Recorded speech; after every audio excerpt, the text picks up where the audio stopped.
There's the Ludlow theme from Legends of the Fall by James Horner with Angel Dubois and La Pietà, one of Bob's favorites. Thank you for writing in from Barry today. You're listening to the Jukebox. It's 11:51. We have a caller waiting on the line. How exciting is that? Welcome to the show. Who am I speaking with? Oh, Bill Hall from Rockford, Ontario. Hi, Bill. Welcome to the show. Yes, thank you. Sure, I'm thankful to be inside where it's warm and dry to fix this car today. And I was wondering if you would have the Grieg Piano Concerto. Oh, a piano concerto extravaganza today. I think that is the fifth request this morning. I'm trying to space them out in our program. Oh, We have literally Rachmaninoff coming up, Beethoven, and now Grieg. Well, which movement would you like to hear? probably the first movement. Oh, the first movement. Okay, that's the big one. Okay. Yes, it's Let's- such a beautiful piece. Our orchestra did it. Let's see what we can do. Leif Ove Ansnes with the Berlin Phil.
Good afternoon and welcome to a special edition of Fight Back. I'm Libby Znaimer.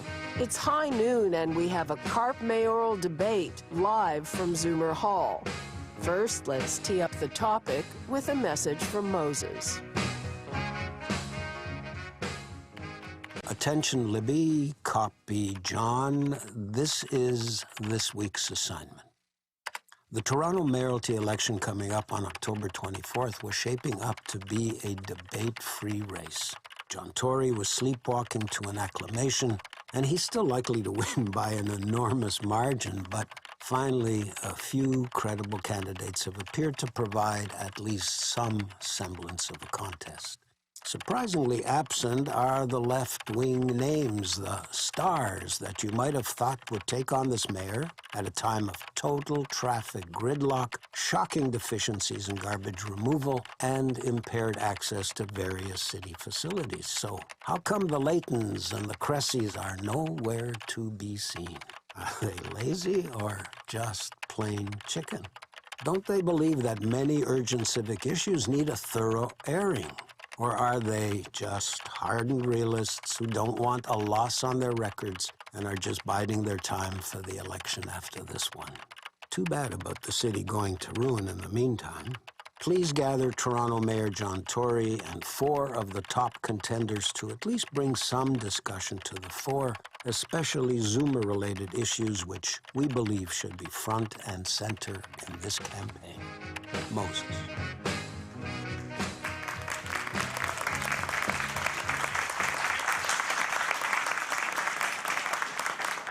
Thank you all for joining us. We're in Zoomer Hall with a live audience, including Anthony Quinn, Chief Community Officer at CARP, who'll be handling the CARP questions. Anthony. Thanks, Libby. Thanks for having me. Okay, we've come to listen to 5 of the 34 mayoral candidates vying to be Toronto's mayor. They are the incumbent, John Tory, who is running for a 3rd term, Gil Penalosa, a prominent urbanist and former Parks Commissioner of Bogota, Colombia, Sarah Climenhaga, an environmental and sustainability advocate who finished 6th in the last municipal election in 2018. Chloe Brown is a policy analyst for the federal government. Jack Yan is a finance and technology entrepreneur and web developer. So to start with, each candidate will have 2.5 minutes to tell us why he or she should get the top job in the country's largest city. We determined the order of speaking by drawing names out of a hat, and we begin with Jack Yan. Hi. Thank you, Anthony, for inviting me here. To everyone listening, Toronto is sick. Crime is skyrocketing, with shootings more than doubling since 2014. There is a housing crisis where citizens, young and old, cannot afford basic accommodation. Rising homelessness, a $1.25 billion program that has led to a 40% increase in unhoused individuals. Toronto needs a strong mayor with a backbone, one with vigor, honesty, and intellect, who will work tirelessly day and night to find the cure to this illness. If left unchecked, this affliction threatens to destroy your retirement, the life of your children, and the life of your grandchildren. We cannot abandon our youths and seniors. It is wrong for the government to spend billions of dollars on ineffective social programs while patting themselves on the back. We must energize our private sector to build more homes, increase accountability of government spending to improve the quality of care of our most vulnerable population, and show zero tolerance to career criminals so we can protect the most precious thing to you in the world, your family. My background in finance and technology allows me to know what is possible within our budget and what Toronto could be with the right investment. On October 24th, you will decide the fate of Toronto for the next 4 years. I trust that you will make the right choice. My name is Jack Yan, and I hope to have your support at the polls. Thank you. Thanks, Jack. Next up.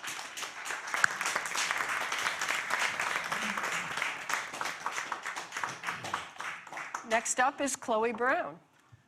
Good afternoon, Toronto. My name is Chloe Brown. I am born and raised in Etobicoke, primarily Rexdale, and I've grown up in this city doing a bunch of things. Since I was 18, I was working in a security job, and I thought I was making good money until I applied for an apartment. I didn't know at the time the apartment was being run by the Toronto Community Housing Corporation, and that's what really got me into politics. The system itself, it works because there are bureaucrats, there are planners that are working together to keep the city moving despite the elected officials that come to run it every 4 years. For the last 8 years, we have been subsidizing corporate Canada because that's been the agenda of John Tory as their, fair-haired boy. So I'm not surprised that we're here, but unlike what Jack is saying, this is not the end of the line. There is so much possibility here if we actually are focused on resetting the scales. And what that means is restoring democracy for the working class.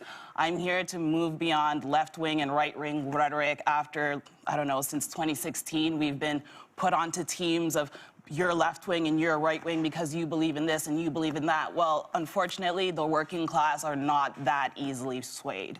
We are right-wing and left-wing based on the issues that come to us. And it's time that we actually put investment and power into the hands of the working class people that we champion when we say diversity is our strength. It's time to go beyond theory and actually get into action and practice. And the only way that we do that is getting rid of the old forms of management that govern working class people. And it's not just John, it's Doug, it's Justin, it's all the dynasty boys that use their parents' power to not take up jobs, but to sit on corporate ladders and use that as an opportunity to look down on us and say, hey, solve your own problems because I did. The reality is completely different. I'm running because I, as a policy analyst, have heard you. You cuss me every day about where your programs and services are, and you have every right to be mad. The elected officials no longer represent the working class, and that is why I'm running. Because it's time to get power back into the hands of capable people who actually care about fixing their communities and not getting cottages away from the chaos. My name is Chloe Brown, and vote for me. Thank you. Thank you. Next up is John Tory. Thank you, Libby. I welcome this opportunity to debate as I seek the privilege of continuing to be your mayor. And I thank CARP for putting on the debate, and I thank the other candidates for taking part. I love this city, and I love working for you. I'm running for re-election because I believe Toronto needs an experienced leader to see us through some uncertain times, to build on the success of the past 8 years, but to navigate our way through uncertain times. Our economic recovery is underway, and it follows a devastating pandemic during which time I led a wonderful team to keep you safe and to support you. We have a $28.5 billion transit plan that is in place, agreed upon by the governments. I helped to bring it about. It is actually getting built now right across the city. Thousands more affordable and supportive housing units are built and in development. Our economic recovery is underway, and we've continued to attract new jobs and investment from around the world. I'm putting my experience to work to make sure that Toronto comes back stronger than ever. Every day, we've worked hard to create better lives for our seniors, with expanded dental care to seniors housing to better long-term care, many other things beyond that. I'm proud of my record working with the provincial and federal governments to make real big change happen, but there's more to do on all of these fronts. There's still much more housing to be built, especially affordable and supportive housing. This is important to ensure that seniors and their kids and their grandkids can afford to live in the city. And that's why I've put forward a plan to build more housing faster. I need a mandate to keep the transit plan on track. Even in this election, there are people who would start to pull that plan apart, and we just can't go back there. We've been there before. We need to make sure that we keep life in the city affordable in the face of rising interest rates and inflation. And that is why I've committed to keeping property tax increases for the operating budget below the rate of inflation. The city itself is looking at a more than $1 billion budget crunch this year. Dealing with that and protecting frontline services will require someone with experience to see us through. It will take an even greater focus on finding efficiencies and smarter ways of doing things. I know how to do that. Residents expect the nuts and bolts of government to be there, and I will ensure that City Hall increases its focus on that. I want to take the solid foundation that we've put in place these last 8 years, protect our progress, and use my experience to make sure that Toronto's bright future can become a reality. That is why I'm seeking a mandate to make these things happen, and why I respectfully ask for your support on October the 24th. Thank you.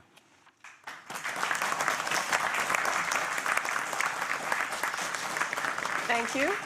Next up is Gil Penalosa.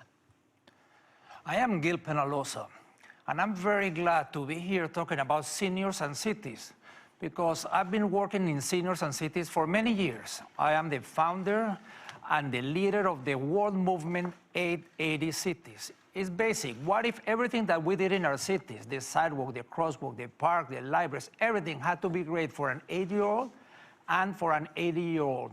Then it would be good for all. We need to stop building our city as if everyone was 30-year-old and athletic. By the way, I have lots of experience. I have more experience than Mr. Tory in the public sector, in the private sector, in the NGO, and also better academic experience. I have an MBA from one of the top 20 schools in the world, UCLA. I have an honorary doctorate in urban planning. I have worked in over 350 cities in all continents. In the US, I've been hired by more than 20 states to work with the decision makers, the governors, the mayors, on issues related on seniors and cities for everyone. I'm happy that we're having this debate now because Mr. Tory only accepted 2 debates for many invitations, and only after the advance voting began. Maybe it's because people would have an opportunity to see that in the last 8 years, the city has become less affordable, less equitable, less sustainable, and we need to change. I think I hear from the citizens that we need affordable housing. The city created housing now, and they don't have one shovel on the ground after 8 years. We need to have greener mobility, connecting it. We need public services that actually work, because we go to the parks and even the water fountains are not working in the middle of July. Half of them. Torontonians, I ask you to move from hopeless to hopeful. Let's end Mr. Tory's divisiveness. He's having everybody fighting everybody. The young versus the old, the downtowners and the suburbs, the homeless versus the police, the cyclists and the cars, the NIMBYs and the YIMBYs. That's lack of vision. Together we can create a Toronto for everyone. This is why I'm inviting you on October 24th. Together we can make a Toronto for everyone. So say sorry, Tory, and vote Gil Penalosa for Mayor of Toronto.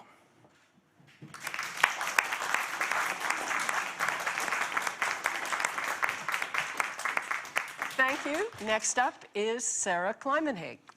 Thank you so much, audience who's here, listeners who are tuning in. Thank you, fellow candidates, for coming and bringing your ideas to the table. And thank you to the hosts who have created this opportunity for us all. I believe one vote for residents every 4 years is not enough to run a thriving city. I want Toronto to take a new approach to government that invites residents to make decisions on everything from how their taxes are raised to how housing is created in their neighborhood. I think that approach requires a leader that is committed to listening and collaborating with everyone from people in encampments to people in large corporations without favoring either of them. It requires a leader who's interested in working with those across the political spectrum. And it requires a leader who's directly in touch with the challenges that face so many people in this city. I'm 51, and I've spent most of my life in Toronto, and I love what Toronto has given me.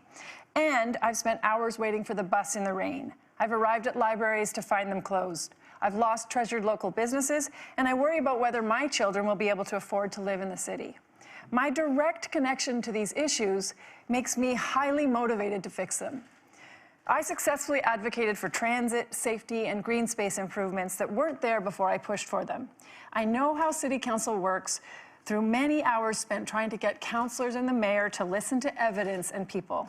And I've learned from those experiences how important it is to build bridges. Through my campaign, I've done everything I can to make those connections and get people involved. I've hosted my own mayoral debate for those candidates who've been left out of the spotlight. I've hosted my own campaign podcast where everyone from artists to housing experts to fellow candidates have been able to share their vision. And I've embraced policies of inclusion for everyone in our city that so far our current government has rejected.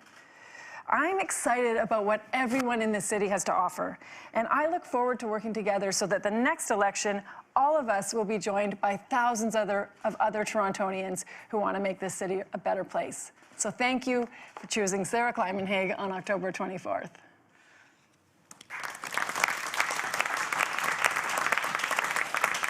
Thanks very much. Now it's time for a short break, and we will be right back after this.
Stand by, Libby. 8, 7, 6, in 5.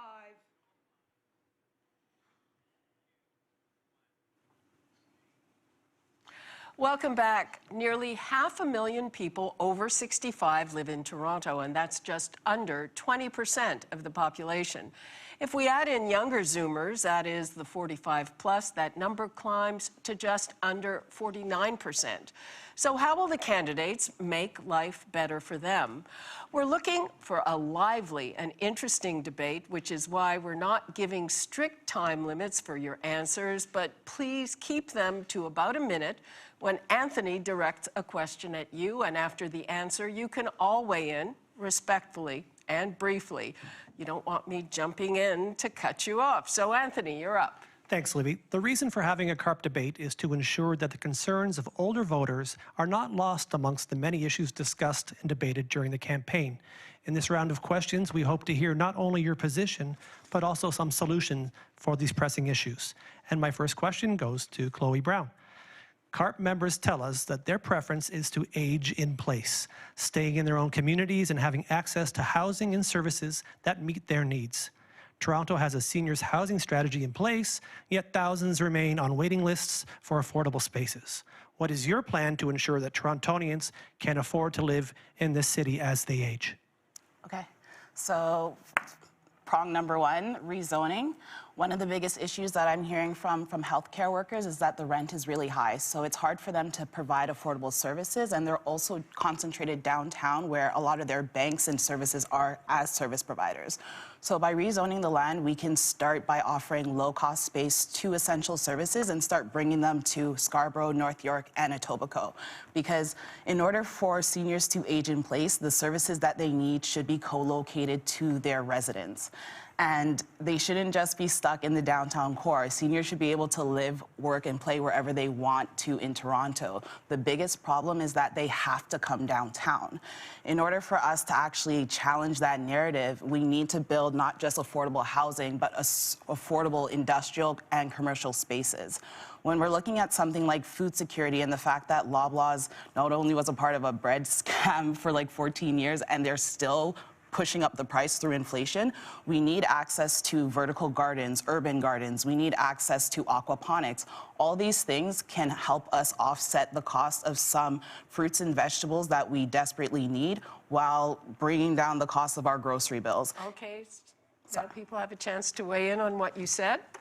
Yeah, I would just add that along with the zoning reform, which we absolutely need, aging in place requires that seniors are able to navigate their neighborhoods. Their sidewalks need to be cleared. They need to have wide enough sidewalks so they're not at risk. They need to be able to cross the street without getting struck by a car. They need to have transit. They need to have community gardens. So aging in place involves housing, but it involves more than that. It involves community. And right now, our city does not do a good enough job of making the streets, sidewalks, and neighborhoods accessible to seniors. So that's a big thing that needs to happen. I like your mention of sidewalks because it's incredible that 24% of the streets of Toronto do not have sidewalks, 24%. And it's a huge problem because anybody, including seniors, may fall. And if they're walking on the street, they fall, they might break a leg with black eyes, and they might be run over by a car.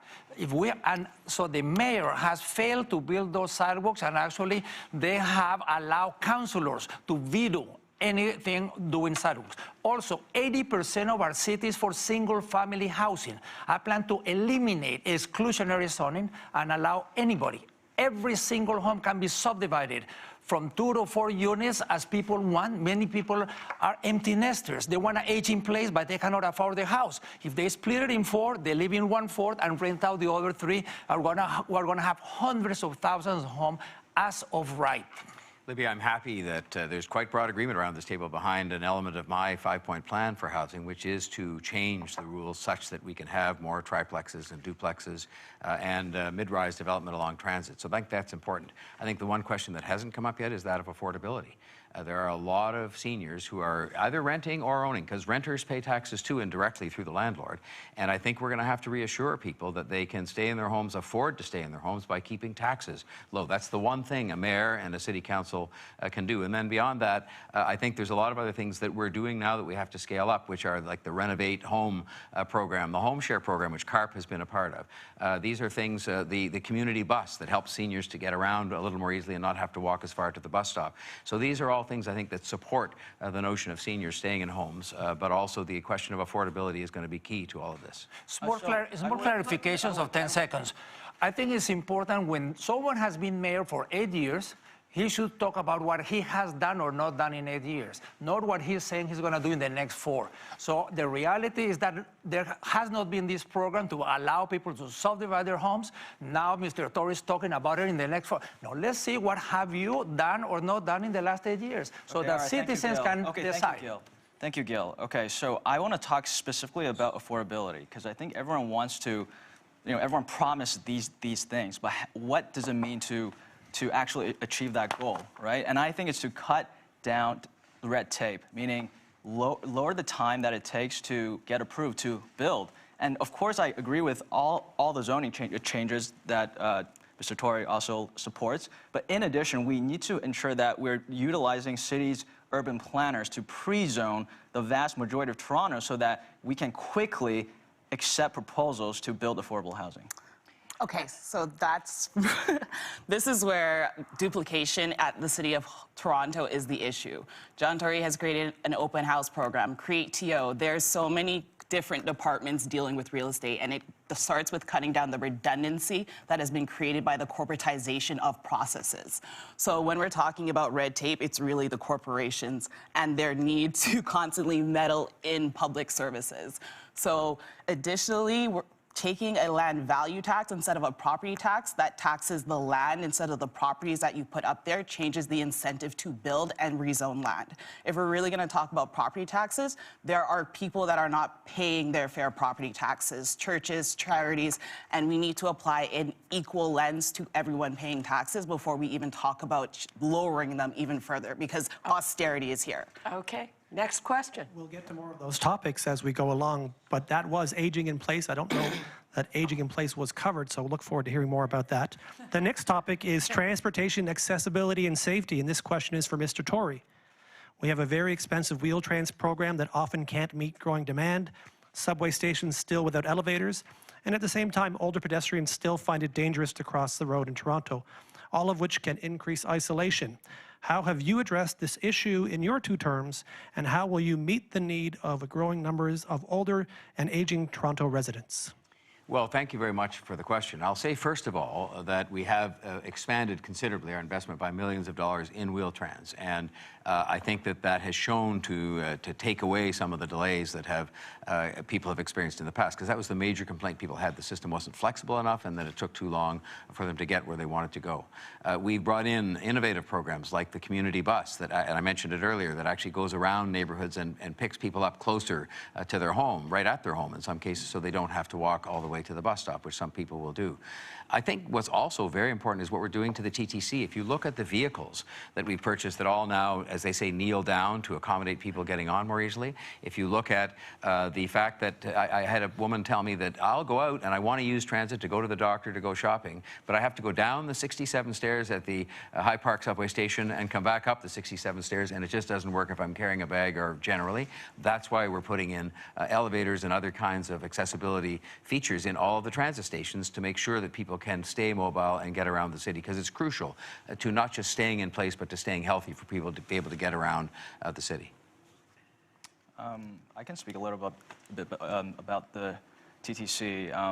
I think one big issue is actually safety on the TTC, and that is something that I think has been overlooked by the city and by Mr. Tory, I think. And every time I speak to people on the street, there's a lot of uncertainty about whether they're going to be assaulted or robbed on the TTC, or just general uncleanliness. And I think this issue needs to be looked into, and the city has the resources to do so, especially when you look at the waste that we're spending on other programs that are, like the renaming of Dundas Street, $2 million there, and there are many other instances like that, or the $12,000 umbrellas on the waterfront, right? These are things that I would get rid of and reinvest into transit safety.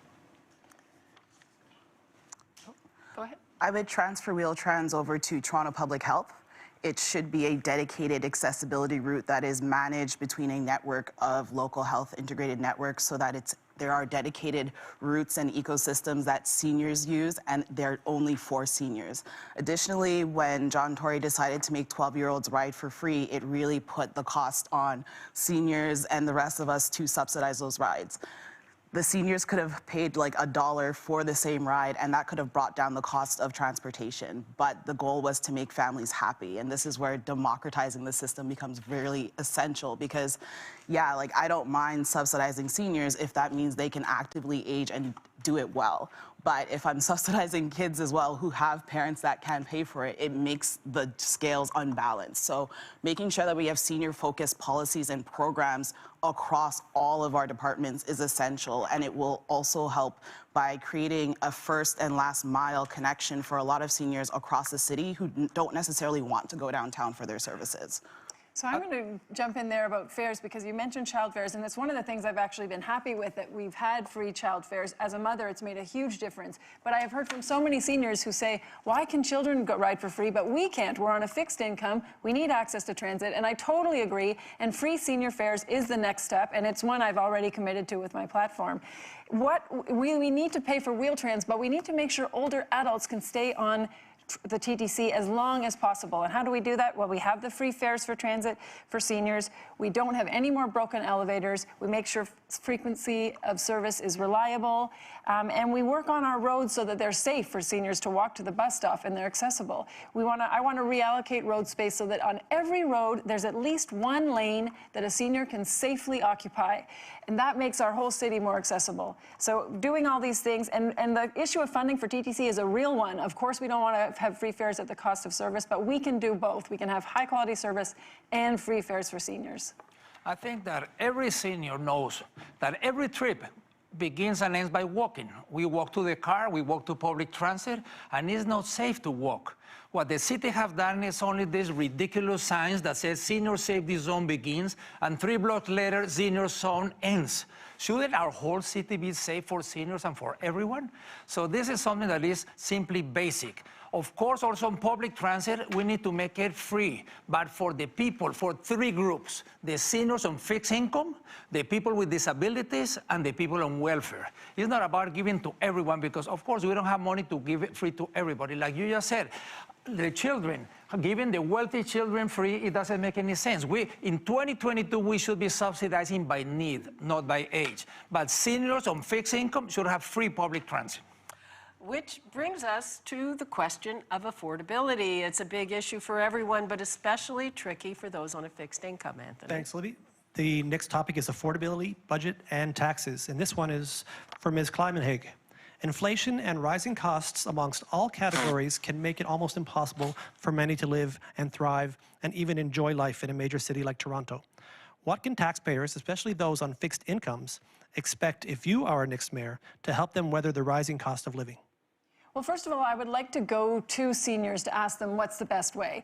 We've heard from our mayor that he believes low property taxes are the best way. Some people may agree, but there's others who would say, no, what matters to me for affordability is that the transit is free. What matters for me for affordability is that the Parks and Recreation Center is open. Everyone has a different view of what makes the city affordable for them. So I think we need to go directly to them and ask them what makes it affordable, and then bring them into the budget process. Bring them in, let them have a voice. Let people have a voice on what their taxes are, how they're paid, what they pay for, how we generate revenue.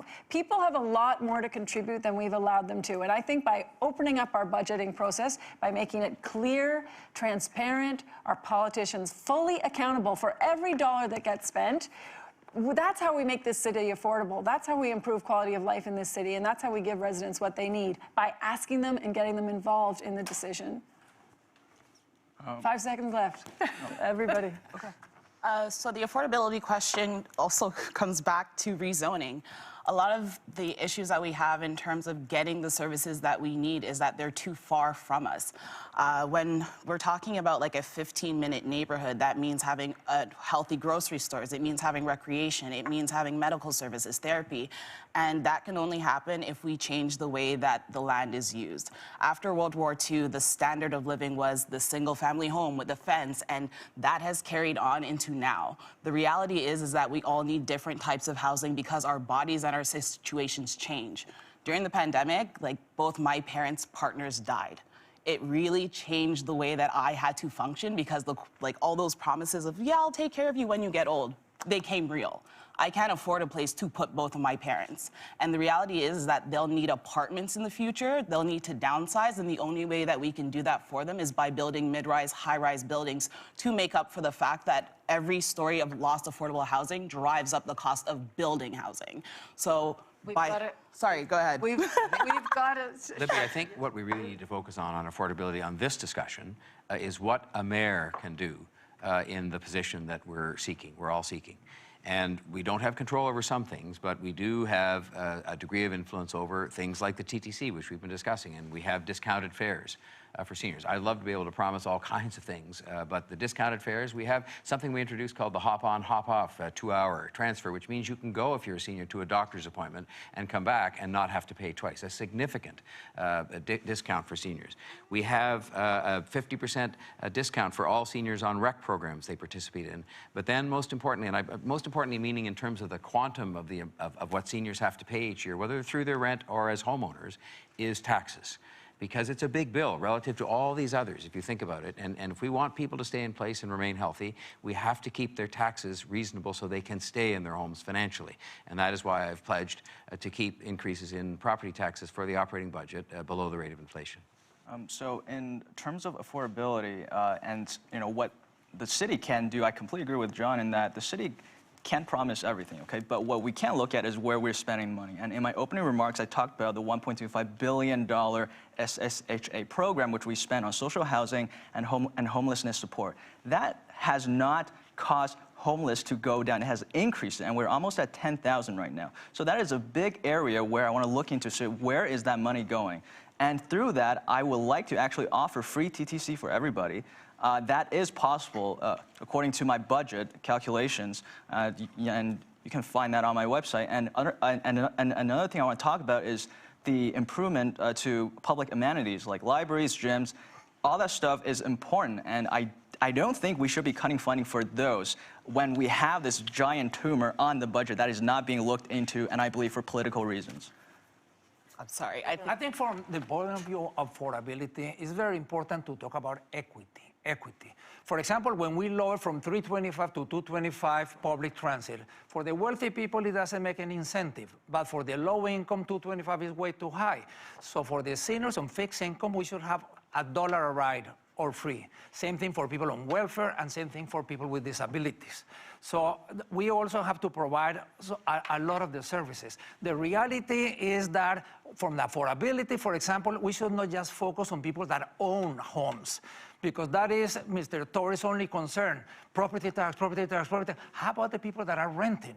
He has voted against having criteria to qualify the rental buildings, red, yellow, or green. He has also voted against having rent control when the buildings have been using public funding. So I think affordability is about everyone. Okay. We are ready for our next question. Anthony. Thanks. We're back to Gil now for this question. CARP advocates to our members that the best way to keep going is to keep going. But the city has a role to play in that, providing opportunities that are age-appropriate, accessible, and affordable as a way to ensure that the older population remains healthy. That will save lives and save dollars. What's your plan to help older Torontonians live healthfully? I think that must be a priority. We need to have Toronto could be the healthiest city in Canada for everybody at all ages. But older people is even more important. We need to be able to live older, healthier, happier. For example, we need to have programs. The city has practically no programs for people over 60. They only focus on the 5 to 12, 12 to 18, and over 60 is critical. It's 1/3 of our lives. A full third of our life is over 60. And sometimes the city perceives that people over 60 are only in the last 3 years of our lives when we're very dependent. No, the other 75%, 80% of our lives as older adults, we're very independent. We gotta multiply the activities in the parks, in the libraries, in the recreation centers. This is also about sociability. It's about meeting with others. It's not just doing walking paths. It's organizing walking groups. This is about mental health and physical health and happiness and loneliness. And there's a lot that we could do, but not if we cut all of the services, as Mr. Tory has been doing in the libraries and recreation and parks. You know, I think a lot of it is programs that I've mentioned today, but I think they're worthy of making sure people know that there are, for example, 75 seniors active learning centers across the city, which are precisely meant to provide the programs for people, and that's up 8 since I took office. In fact, the budget for this area in these recreational programs, the overall budget has gone up every single year that I've been mayor, and the budget for the library system has gone up every single year. We have senior-friendly fitness equipment that has been put in place specifically to make sure that it is, you know, I'll call it sensitive to the particular needs of seniors. We do have older adult centers spread right across the city for these activities, and as I mentioned before, a 50% discount in all of these programs for seniors who sign up. And so I think it's these kinds of programs that are made available to people together with the kinds of transportation initiatives we talked about to help people get there that are going to be key to keeping people healthy. And the mobility is a big part of it too. Mobility meaning to get to and from these kinds of programs that people can take advantage of.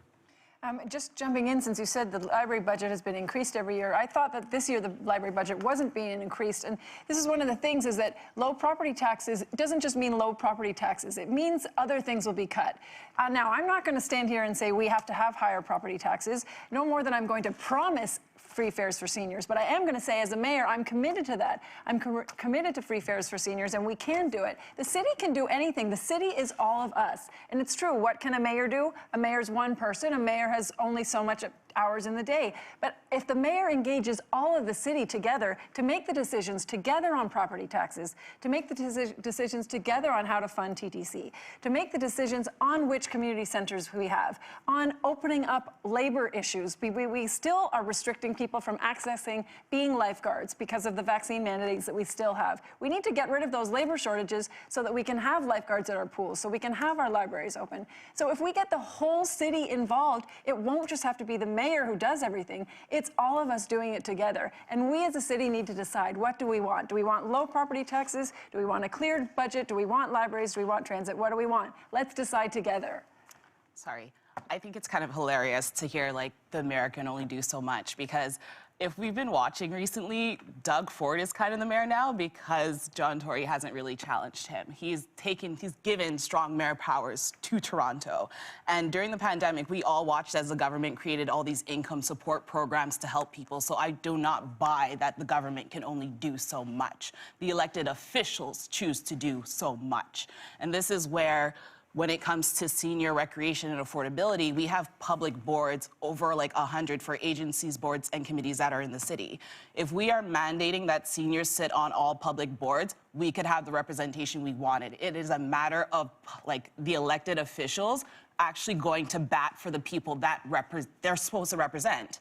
And this is why I'm talking about corporatization, because after 8 years, all we have is that shiny sign down at City Hall that every port city now has. When it comes to recreation programs, the parks, we have the ability to make these decisions. It's just elected officials choose to take the power out of our hands and give them to businesses to make decisions for us. Let's give Jack a few seconds. I'm going to jump in here. I think in terms of it's like I feel like there is this trade-off that people perceive that, oh, we either increase property tax or decrease funding for public amenities. I don't think that is the case. It all comes back to the budget. Where is this money going? $1.25 billion, Mr. Tory. And with my introduction of the free TTC, I think that will allow everyone, not just seniors, to increase their mobility and have a healthy lifestyle. Next question, Anthony. Thanks, Libby. This one is for Jack. 2 years of COVID and thousands of deaths in long-term care homes across our province. Yeah. Toronto is a provider of long-term care in a system that is both private and publicly funded. But thankfully, Toronto had better outcomes than most. What's your plan to keep long-term care residents safe in future waves of the pandemic and living a dignified life while they're being cared for by the City of Toronto? Yeah, sure, absolutely. So I think it comes down to government spending. Do we have enough to keep building these things? I don't think so. But what is true is that we need to incentivize the private sector to do the work for us. And what that means, and by the way, there is a lot of money to be made in long-term care homes, okay? But there's not enough competition. It takes a long time to build these buildings, okay? But if we were to allow developers to expedite this process, then we are able to achieve much cheaper housing options for everybody, not just seniors. And that is, what I think we should do. We can't keep saying government spending, government spending. We've shown that we're not able to spend the money effectively. As I said, like I've gone through the budget. The effects do not correlate to the amount of money that we're spending. And that's what I have to say about that. Sorry, I just heard the speech of a future conservative leader. We do have money to build long-term care homes. The ones that were failing were the for-profit homes. And this is where it becomes really important not to make profit off of helping people towards death. It makes more sense to invest in them being able to age at home. And when it comes to long-term care, my plan is to create a campus of care in neighborhoods. What that means is that, like a university campus, you would be surrounded by health professionals in your neighborhood that would close the gap between the hospital and getting deployed to a long-term care home. Currently, The province is sending seniors 150 kilometers away from hospitals. The only way for us to direct more seniors out of hospitals is by making sure home care services are top quality and that they're available within 20 minutes of your home. That is the only way that we can fight this off. So by making sure that recreation is available, making sure that preventative care in the forms of nutrition, health, and making sure that I as a neighbor look out for you is really important. And that only happens by building supportive housing and making sure that the workers that will support you can live here. Right now, nurses are leaving because they cannot afford here. We all have to band together and fight for each other instead of saying my land is my land and what happens to you is not my business. So it's a culture change. Can I just say, I think that the campus of care concept is actually one worthy of giving further thought to. But if you look at, go back to the question, and you look at what set apart our long-term care home residences that we have, I think we have 10, and we've got another one we've made a huge contribution to in Scarborough that's being built, $175 million city contribution. But it's about a couple of things. It's about a commitment we made with budgetary dollars attached to have emotion-centered care, which really focuses on one other aspect of the question. Each individual, instead of being part of some policy book that says you shall be treated this way, it treats individual seniors, which they are, of course, based on their own individual needs. And it's something we've put in across our long-term care network of homes that we operate. Staffing. We've stabilized the staffing. One of the reasons COVID spread was because we had people coming and going, working in 2 and 3 jobs, and we've put working conditions in place for those people that want them to make a stable, secure career in the City of Toronto's long-term care residences. And I'll just mention one more thing that isn't directly related to long-term care, but we've set up now a seniors housing corporation that takes the seniors housing for which we're responsible and separates those to be run in a way that can be particularly sensitive to the needs that seniors have, different perhaps than other people who we're entrusted to care for. Over 90% of the seniors in Toronto, they want to age in place.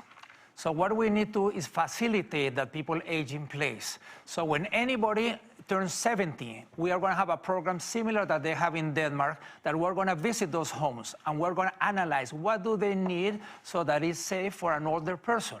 Also, with new developments, we're going to put regulations so that the new homes will be safe for everyone. So also, we need to do a lot more housing. And I'm totally agree with Chloe on the 15-minute city. Seniors, they want to age in place, they must have all of their basic needs within walking distance. That's why we have the program, the neighborhood city, so that the park, the library, the public transit, the grocery store, and so everything can be within walking distance. I'm not even talking about 15-minute city like Paris, that my friends are setting it up there, or the 20-minute city in Portland, because people walk at different speeds. So more than speed is the neighborhood city. We can have that, and we are going to substantially improve the quality of life. We need to help people age in place.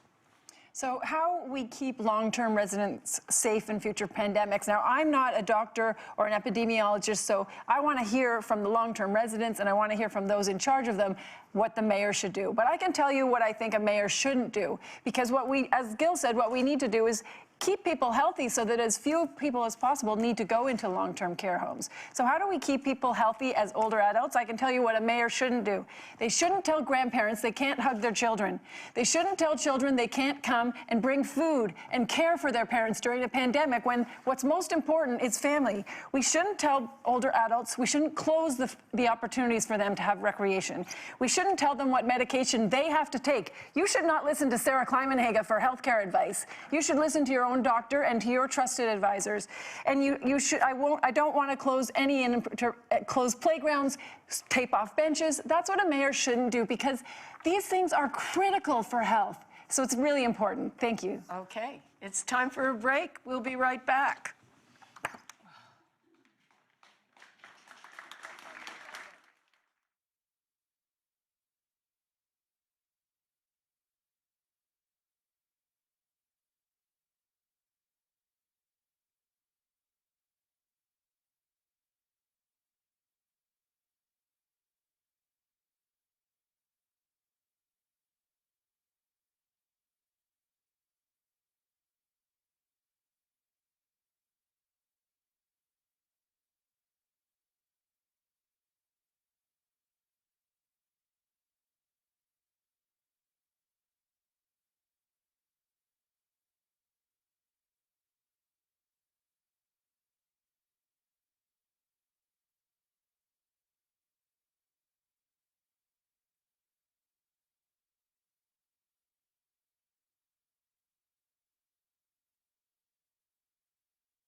Welcome back. Now I get my turn. And I'm not a pessimist, on the contrary. But as I move around the city, the sense I get is of a city that has given up trying to manage and coordinate and deliver the basics while we're in the midst of a tremendous growth spurt. And that growth seems to be the justification for dirty streets, overflowing garbage cans, year-old potholes, abandoned construction equipment blocking traffic lanes, the stench of overflowing sewage invading a neighborhood, a problem that has been recurring in certain places for years. Now, obviously, the pandemic set us back. But Toronto has about 40,000 employees who were paid in full to do their jobs throughout. And you all have great ideas. I've heard a lot of them. But what I want to know is, how are you going to get things done? Gil. Well, first, I think that the staff at the city are demoralized. I think that they feel that the elected officials and their top-level staff have failed them. I think that anybody that goes to work for the city, they want to change the world, but then and that's why they're leaving. All departments have huge vacancies. Wait. I tried to confirm that with the city spokesperson, Brad Ross. He said there is a 12% vacancy rate, and that has been consistent through years.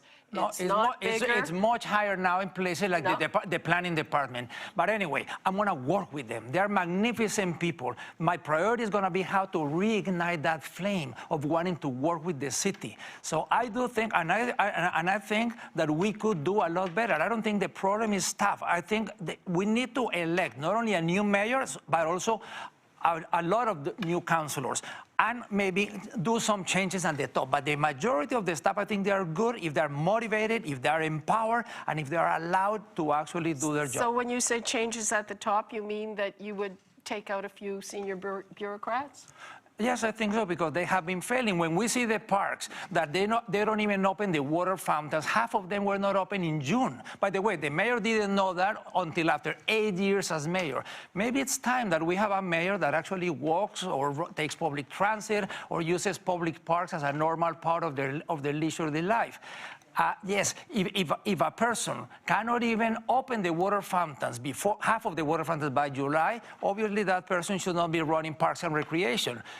So I do think that there are some areas in the city where it's not the staff. The staff, they know what to do, but they are not having the leadership at the top to actually do what needs to be done. Yes. How are you? Well, Libby, I'm not satisfied with our performance. And in fact, in a number of areas, we've given some direction. And let's remember, we did go through an awful pandemic where it made it much more difficult for some of the people to do their jobs. And you're seeing some of the consequences we're now. And when I talk about recovering Toronto, part of it is to recover people back to doing their jobs the way they did them before. But I think that we have to place a greater priority on some of these things. And people talk about the washrooms not being open in the winter. Well, the fact is those washrooms were built decades ago, and nobody thought that they should be open in the winter back when they built them. But the process of winterizing them, on which we've set aside millions of dollars in the capital budget, is not an overnight thing. People know that from renovating their own homes, that you can't winterize something or just do it at the drop of a hat. We have to do better on some of the things that have been mentioned, and we will do better. We can do better, and we will do better. The sewage that you mentioned, I can tell you right now, the likelihood of that is that that was caused by the fact that the system was put in place decades ago that mixed together the stormwater and the sewage. And we're spending billions of dollars, started under my watch, to make sure that we separate those systems and put holding tanks in place so that doesn't happen. But again, that's a multi-year, multi-hundreds of millions of dollar project that is being done. These things are being addressed. There are problems coming out of the pandemic, and the job, I think, that has to be handed to an experienced leader is to go in there and make sure that we can do better and that we will do better. Yeah, but we're not getting the basics. I mean, it really seems... Which basic are you talking about? No, which one? Well, go ahead, Nate, talk about it. I drove down Bay Street at the end of the summer. We want to revitalize our downtown. It's full of potholes. Why weren't those potholes filled? 180,000 of them have been filled. And the fact is we rely on people to let us know where they are, and I think actually we have a pretty good record of getting out and filling them. 180,000 so far this year. So far this year. And that's the problem. You're relying on residents to tell you to do your job. Meanwhile, you're the leader and you should be setting visions and a plan for us to co-opt onto. Like, one of my biggest beefs with you is that you put Tracy Cook, who has 20 years of policing experience as the city manager of infrastructure and development. Tracy has never come across engineering plans, built anything, but you gave her that job. It's one of the highest positions at the city, and she doesn't have experience to do it. That you have to come to understand. So you're rewarding party loyalty. No, party loyalty. But that's the thing, like, she doesn't have the credentials. And I hope you would agree with me that people who have one particular kind of training can become excellent public servants. And she, We're talking about building infrastructure. We have people that are engineers and construction people. She is an excellent public servant. Can we just take this away from an individual public servant? I don't think we want to be risking any lawsuits here, talking about people behind their backs. What I want to say is we need to know why isn't it happening? If we have people who are saying they want things to happen, why isn't it? Why aren't we getting the potholes filled? And so I think that the city is really trying to do too much. If we can't do our job, let's do it more easily. If we can't find hundreds of millions of dollars, let's do things easily. Let's do things nimbly, flexibly. Countries around the world are doing all sorts of things differently. If you can't build a multi-million-dollar bathroom, what can you create so someone can go to the bathroom there instead of in the bushes? You know, the sewage problem. Why don't we, the sewage problem. We have, one area is in Rockcliffe. The city is actively making that problem worse by proposing to pave over a creek there that is actually a place to absorb rainwater. So the city is kind of doing both things. We're acting in silos. It's working against its own interests. So really, it's about engaging everyone to solve these problems together and making it possible. We have 200,000 bylaws. We barely enforce them. Let's have clear, high standards that we do enforce and get rid of the red tape. And there's, okay, Mayor, I have a question for you. You led your group to approve the gardener. The gardener is a waste of almost $2 billion. You are putting $700 per every man, woman, and child in the city. It's over $2,000 per every household. Do you think that is the best investment for the city when it's going to save 3 minutes to 2% of the commuters? You don't have money. You say there is no money to winterize the washrooms in the parks. You don't have money to do the sidewalks, but at the same time, you're putting all $1.8 billion to turn down a highway and to rebuild it 100 meters when no city is doing elevated highways in the developed world. Why are you doing that? Here we are talking about trying to improve services in the present, which is something that I'm very committed to doing. I don't think the city has been nimble enough at sort of doing some of the things that it has to do. I'm not satisfied. But the last way to go about improving services for the present and the future is to go back and revisit a decision made 7 years ago about the Gardiner Expressway, and on which, if you stop doing it today and stop work that's already underway, there won't be any money saved. This is money that's proposed to be spent that won't be saved. And that we had the debate, we had the decision, decisions were made 7 years ago, and I'm for, just like the transit plan, just like the housing, just like the city's finances, that you're going to need experienced leadership to see us through, carry through on the decisions we've made, and not go back and start revisiting and reversing and redebating and rediscussing decisions. That's one of the reasons that leads to inattention sometimes to the things we should be focusing on. John, you say, excuse me, you'll get your own debate. You say that you're not satisfied a lot. And one of the things that drives people nuts is the gridlock.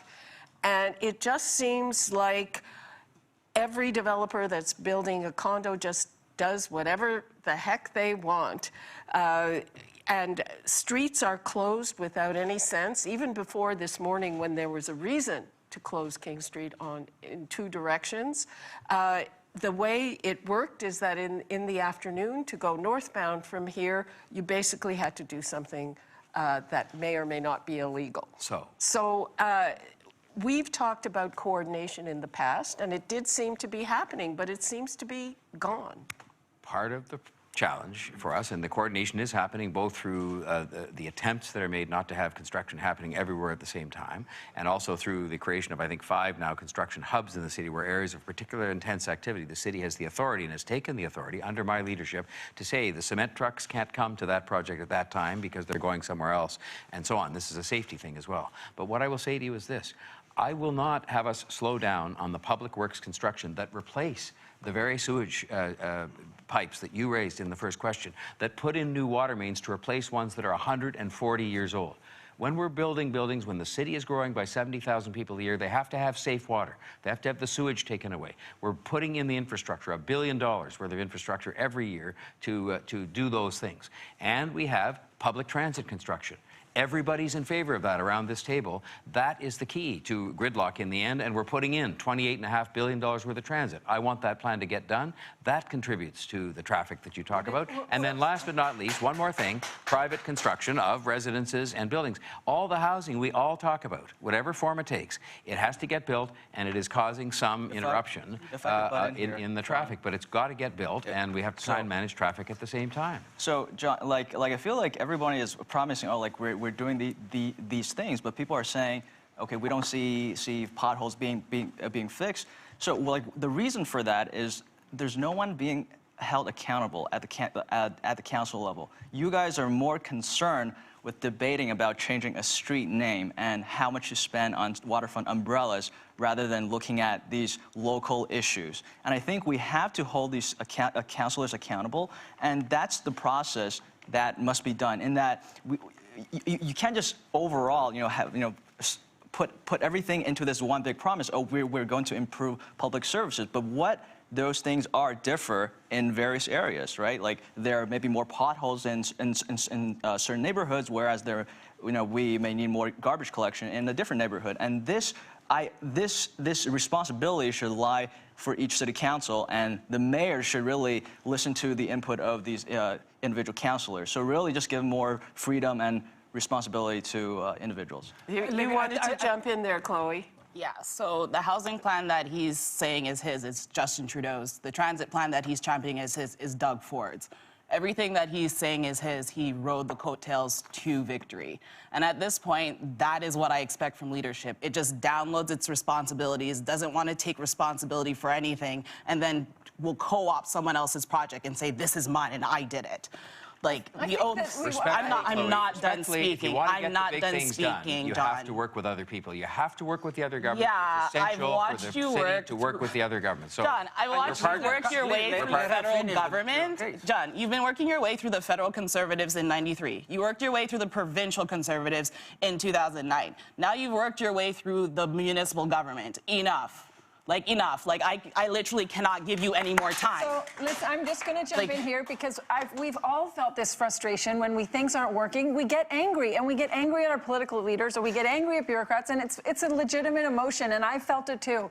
But we all care about this city, and we do need to work together, and we do need to move past the division. And I think that there are possibilities for all of us. So what I think is, do we want to still, yes, we can't revisit decisions made 7 years ago, but that idea that we have to do big, that we have to do multi-year, that we have to spend billions of dollars, that we have to cause huge disruption to change things, I dispute that. And I think we can create rapid transit all throughout the city without killing local businesses. I do support the LRTs, but I think we're not doing it the right way, and I think we can do more on other streets, like Dufferin, to get here. Jump in. So let's work together, let's get stuff done, let's concentrate on what we all agree on, and we're all human beings. No, I'm very sorry, but we have made a decision of billions of dollars. That is all 45% of the budget, transportation, 2020, 2030. We're at 2022. We can revisit what we are going to do with that and ask the universities to help us find what is the best solution. Also, I totally agree with Chloe on the issues of equity. Places like Rexdale and Rosedale, the only thing they have in common is that they start with an R. But we have a 2-tier or 3-tier city, and we must end that. Even in the tree canopy, our wealthy areas have over 50% tree canopy. Our low-income areas just 5%. And the last comment is this: the mayor has abdicated. The mayor has abdicated the city to the province. places like Ontario Place. Him and Ford are giving away Ontario Place instead of a public park, a private spa. I think that in every way, I totally agree with Chloe. The transit plan of the mayor is, all of it is the provinces. So he's going to say, I'm going to be laser sharp. Well, laser sharp, why is it that Eglinton has been delayed and delayed and delayed, and again is delayed? Why is it that we are allowing Ford to put underground the Eglinton West? Same train, same speed, fewer stations, $2.4 billion to put it underground. Why don't we say, Premier Ford, thanks for giving us $2.4 billion, but don't waste it underground. We need more kilometers in Etobicoke, in York, in Scarborough. We need the city hall. Mayor and council have failed the suburbs. We need one city. We need to stop this vastness and create a one Toronto for everyone. Gil, I have to jump in for one thing. You're saying that the city has abdicated to the province. It's the province that has the power, and the province that treats the city as though it is wearing short pants often, though now you have strong It's very different when the mayor acts like a cheerleader of the premier than when the mayor acts like the mayor of Toronto. I will be the mayor of Toronto when I'm dealing with the province or the federals, not a cheerleader. To your point, what I have tried to do, and I've tried really hard at this, and with some success through different prime ministers and different premiers, is to make sure that those governments do what they have to do, because we cannot get the big things done. There is no transit plan without the other governments participating. There is no big housing plan to address the supply problem without the other governments participating. And I think people should ask themselves very carefully about how we're going to keep those partnerships in place, because we need them. We need their money to get these things done, all of these things done, and we need experienced leadership to work with the other governments to get that money to make sure the city can be what it can be in the future. Okay, just a minute. I just want to say something to Gil. And Gil, the last time we talked, when I asked you how you would pay for these things, you also said you'd have to get the money from the other levels of government. So of course, you'll have to be a bit nice. No, of course you gotta be nice. For example, the province did a committee on what to do with housing, and that committee came with wonderful recommendations. For example, to allow people as a right to subdivide their homes. But Mayor Tory was against it. But also, we need to be respectful. The province is saying we're going to give mayoral powers. All the mayors in the extended GTA from Oshawa to Niagara all have become against it, except John Tory. Why? Because Tory and Ford are the same. We have not lacked powers. We have lacked vision and action. I mean, even the mayor got approved something as horrible as the garden. I mean, I want people to think, can you even think of one significant project that the mayor has led in the last 8 years? One. It's incredible, but a city like Toronto has not had one significant project except the garden. So he got it approved. I don't think the mayor has lost any vote at city council on any significant issue. So it's not about that. I think that all of this mayoral power, no. But I do think I'm willing to work with Premier Ford. I like a lot of the ideas on his housing committee.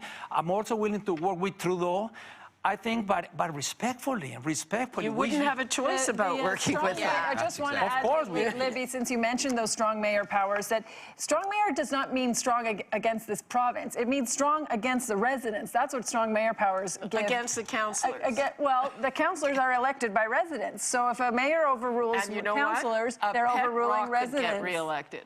So there's lots of issues around our democracy. We could have a whole other hour. But the point is, to me, how we stand up to the province and the federal government, how we have a strong negotiating position is by doing things well in our city and by engaging our residents together so we stand up together. I can say how we can be strong against Doug Ford is that we have to stop avoiding certain political issues, okay? We have to be willing to, the mayor has to be willing to speak out against the amount of pressure that the province is putting onto the city through, taxes. Like, we're basically shouldering all the burdens of the rest of Ontario. It's not fair. I mean, do you have phone calls with Doug and you tell him, hey, why are we being taxed like this, and what are we getting back?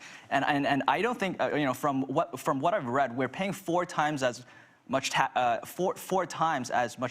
as other cities in Ontario, and I don't think that's fair, especially with the amount that we're getting back in terms of transit. I mean, your Smart Track program is completely, fall off the rails and being replaced by a provincial one, and the reason for that internally on the budget I keep going back to the budget is because there's not enough focus on slimming down the fat. Like, where is this money going? I keep going back to this wasteful spending on public properties like umbrellas or these street signs to replace a name, millions of dollars spent. This is no way to spend taxpayers' dollars. And the mayor needs to be held accountable for that. Just a minute. Please respond. Well, I will just say that people want to look at 8 budgets that I brought forward, and in those 8 budgets, we've held property taxes increases to at or below the rate of inflation, and at the same time, expanded extensive numbers of services. You know, we've engaged in all kinds of projects, whether they be transit projects, and we are contributing to those. They're projects that we are partners with the federal and provincial governments, not their program, it's our collective program. And I am laser focused on making sure that plan, the first one we've had in the history of the city, where all 3 governments agreed on how to pay for it and what transit will be built, that it gets built, because that's what people expect from leadership, experienced leadership. I'm the same with the housing, and I'm the same with the management of the city's finances. We've got a problem with the city's finances in these uncertain times. And, you know, the solution is not to take a look at what we can do less for people who are the most vulnerable, including people who are experiencing homelessness. The task is to find better ways to do things, and we've had to do that every year. We had to find $1.5 billion in savings and efficiencies during the pandemic. So we weren't just saying to the other governments, you pay for it all. And we made our contribution by working hard to find better ways to do things, and we will continue to do that. But that takes experience, and it takes the know-how to do that, and that is what I'm offering to people. And I'm just asking the citizens, are you better off today than 8 years ago? Even 2 years before the pandemic, were you better off than 6 years before? And just a summary of the mayoral powers is the councillors taking the power from the citizens, the mayor taking it from the councillors, and the premier taking from the mayor. Because everything on the mayoral power says, as long as it's in agreement with the province. So you can appoint your people if it's in agreement with the province. You can do your budget if it's agreement with the province. You can do the project if it's agreement. So everything has to be in agreement with Doug Ford, or you will not get that. Libby, I will work with city Libby, council, I will work with the citizens, and I don't think this is about mayoral power. Libby, It's about vision and action. You can always do better in the operation of any city. Any big city is going to be full of complex problems. That's why we need to have a mayor, and why we need to have a council and a public service. But I will say to you, I am, unlike this kind of hopeful, this hopeless, kind of pessimistic view of the city, I'm hopeful about Toronto. I think Toronto has got its best days ahead. It's got a lot of smart people. People want to come here from around the world because they see this as a place where there's opportunity. They see it as a place where they're going to be respected, and where the values that underlie the foundation of how we live here are to be something to be treasured. And so I'm very optimistic that if we can make sure we always keep working on getting the basics better, that we can be everything that we want to be as a city, with good transportation. If we get the transit plan done, better housing and more affordable housing, we can do it faster. Making sure the finances stay in order, that can be done. Just but it's going to take experience leadership residents to do are it. moving out, actually. Residents are moving out of Ontario. Like, people who have lived in Toronto are actually looking to move out. And of course, housing is very expensive. Right. So of course, you have people coming in from all over the world. I mean, there's people from China, Colombia, Korea, you know, a lot of different places who think Toronto is better than their city, which is fine. But we can't keep comparing ourselves to a war city, right? We have to keep on improving ourselves, and I don't think we've really improved much over the past 4 or 8 years. And I think that is the question for residents is, are you better off? Are you happy? What kind of experience do you want from a mayor? And who do you want? And that's the question. And if we can encourage residents to reflect on that and then get out to the voting stations and then get involved after October 24th, we have more to say. So thank you. Well, you know, I think the last couple of positive comments are a good note to wrap things up on, because I'm sure we've gone over time. So thank you to all our candidates. And it is no small thing to put yourself forward and run a campaign, especially these days. To our audience, both here in the studio and in the virtual world, we hope this debate has inspired you to get out and vote and helped you to make your decision. On behalf of CARP and Zoomer Radio, thanks for listening. And people, remember, Free for All Friday is coming up tomorrow, and we'll talk again then.